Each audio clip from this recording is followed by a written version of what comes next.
timeless voices of the eternal church.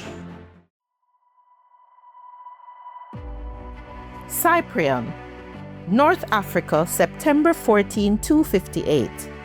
The eloquent trial lawyer glided gracefully through the streets of Carthage and spoke with poise to all who greeted him.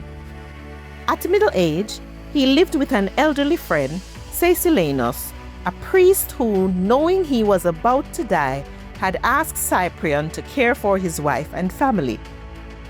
Cyprain obliged and also accepted the gospel the priest shared with him.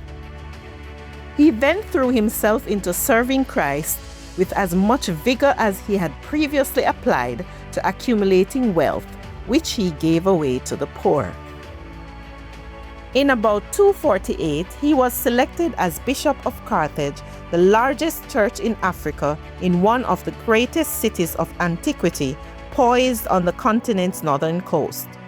However, in October 249, Decius became emperor with an ambition of restoring Rome's vitality and unity by requiring all inhabitants to participate in the yearly sacrifice to the gods of Rome. His first step was to put to death the Christian bishops and torture all other believers until they recanted.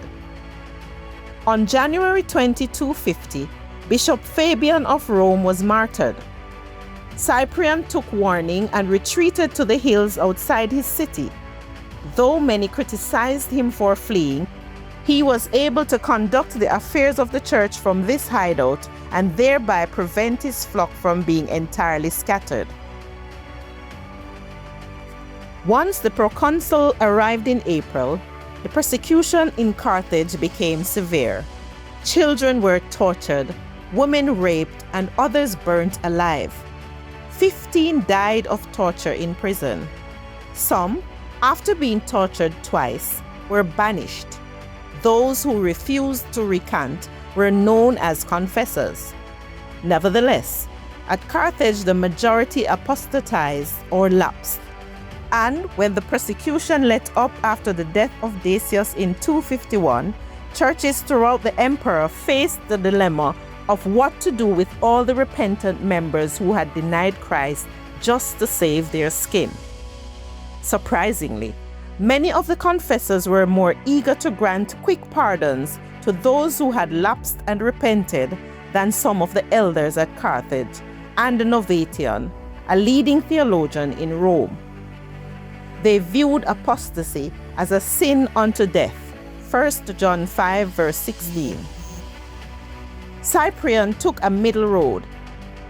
His concern was for church discipline and that the lapsed not end up in a better position than those who had stood fast under torture or exile and lost their property or health.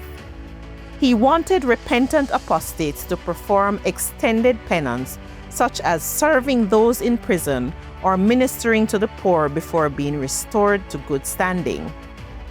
Nevertheless, at Carthage, there were numerous reports of the dreadful state of those who denied Christ. Reportedly, a man was struck dumb on the steps of the Capitol where he denied Christ. Another went crazy in the public baths and nearly bit off his tongue with which he had tasted the pagan sacrifice. A lapsed elderly woman had a fit when she tried to receive communion unworthily.